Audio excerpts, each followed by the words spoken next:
Welcome you all.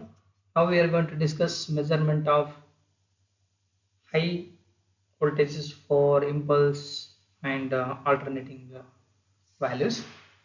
So measurement of high AC voltage employs conventional method like series impedance voltmeters, potential dividers, potential transformers, or electrostatic voltmeters. But their designs are different from those of the low voltage meters, as the insulation designs and the source loading are the important criteria. So whenever we need to measure only the peak values which is need to be measured, peak voltmeters and standard spheres can be used. Other than that, sphere caps are used for the calibration purposes. Impulse and high frequency AC measurement use a potential dividers with some cathode oscilloscope for the recording purpose of the voltage waveforms. So then the sphere gaps are used when the peak value of the voltage are only needed and also for the calibration purposes. So now we are going to discuss that measurement of high AC voltages. So in that, the first method is the series impedance voltmeter. For power frequency AC measurement, the series impedance, it may be of the pure resistance or the reactances. But when you are going to use it for the pure resistance, it will yield some following limitations, that is power losses, temperature problem, residual inductance of the resistance will give us rise to an impedance different from its ohmic resistance. So if there is a higher resistance in it for the high voltage, have some stray capacitances, and hence the resistance will have an equivalent circuit by considering that a residual inductance which is in series with the resistance and capacitance which is connected in parallel to the network. So here at any frequency of the omega of the AC voltages, so R plus J XL, okay, that's nothing but inductive reactance is connected in parallel with capacitive reactances. So by looking at this, the circuit diagram, we can write it at Z is equal to R plus J XL into 1 by J omega C. Okay, this is nothing but this is a series and the parallel combination. After doing the simplification, you will get this equation R plus J omega L divided by 1 minus of omega square LC plus J omega CR.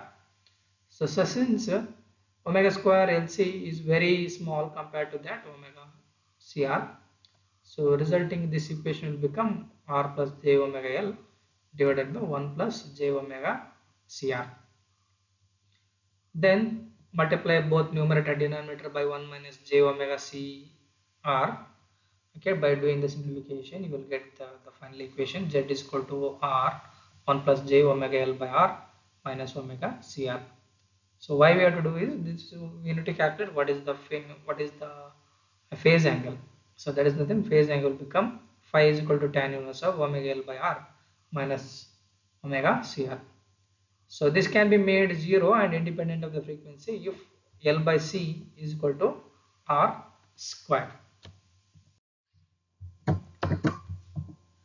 For extended and large dimensions resistance, this equivalent circuit is not valid and each element resistance has to be approximated with a transmission line equivalent for calculating the effective resistance, because a ground capacitance and the stray capacitance of the element will influences the current flowing in the unit, and resulting in there is an errors in the meter reading, because there is an CG will exert between the element and the ground and CS will exert between the two elements, because of there is an potential gradient between the two elements. There is a stray ground capacity effect can be removed by shielding the value of the resistance R by a second rounding spiral RS. This is the one, and there is another one which shunts the actual resistance but does not contribute to the current flowing through the element. We can see to that. So these are the not contributing any of the current which is flowing into the circuit. By tuning the value of proper value of the Ra, the shielding resistance and end potential may be adjusted with respect to the actual measuring resistors, so that resulting in there is a compensation current between the shield and the measuring resistance which provides the minimum phase angle. So resulting in that we can able to minimize the effect of the ground capacitance and the stray capacitance. So you can see to that there is an RA and the RA value. By proper tuning of these values can be minimize the value of the CG and the CS, resulting in the current which is measured by the microammeter. So will be is equal to the what is the input value of the high voltage terminal. So this is nothing but series impedance voltmeter. But however, it has some limitation what we discussed in the previous power temperature problem. So to overcome this, we are going to use a series capacitance voltmeter. So this is nothing but a series capacitance voltmeter. You can see here that so in place of the resistance, okay, high voltage terminal which is connected to the resistance, just we are replacing with a capacitor. So other element, this is a protective device, and the micrometer will be remains the same. So to avoid the drawbacks pointed out by series impedance voltmeter, so series capacitance is used instead of the resistance. That's what we discussed. So we know that what is the current through the resistance, IC is equal to V by XC. So V is equal to IC into omega C or XC. That is nothing but we can write it as J omega C into V. So what will happen, the RMS value of the voltage with the harmonics, if there is a presence, so RMS value will become, so Vrms is equal to root of V1 square, V2 square, n number of the values, Vn square. So where V1, V2, Vn are represent the RMS value of the fundamental, second and the nth harmonic. So we have to calculate what is the current due to these harmonics. So we know that, so just we can replace this IC is equal to V by XC.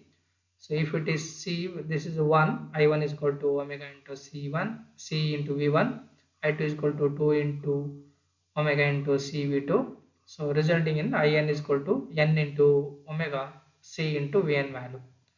So substitute these values, we have to calculate what is the IRMS value.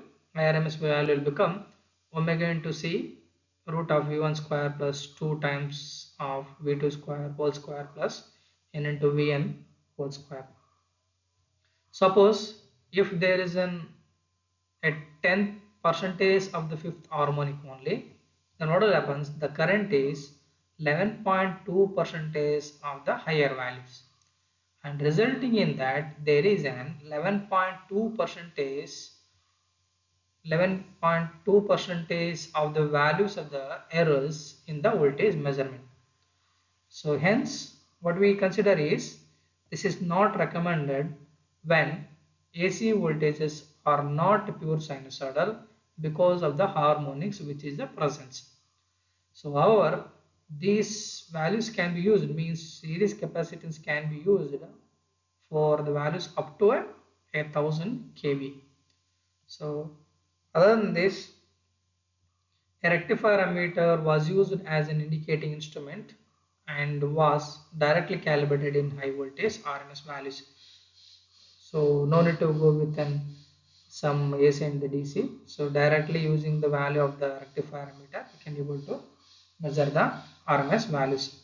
So generally the microammeter values, means this microammeter was usually of 0 to 100 microamperes moving coil meter, and the overall errors was about 2%, means, so this is 0 to 100 microamperes, which is sufficient to make a full scale deflection up to 1000 kV.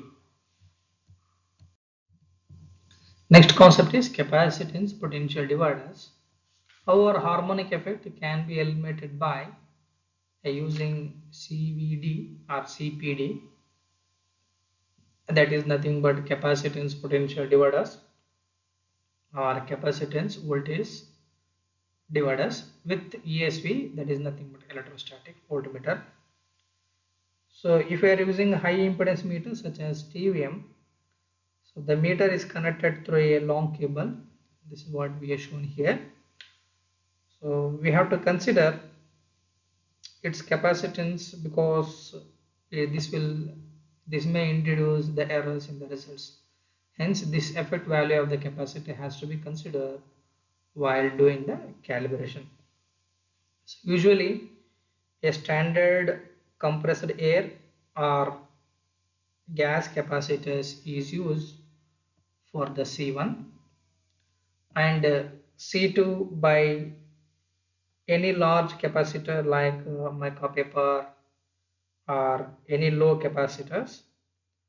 C1 is a three-terminal capacitor, you can see to that here, which is connected to C2 by the shielded cable.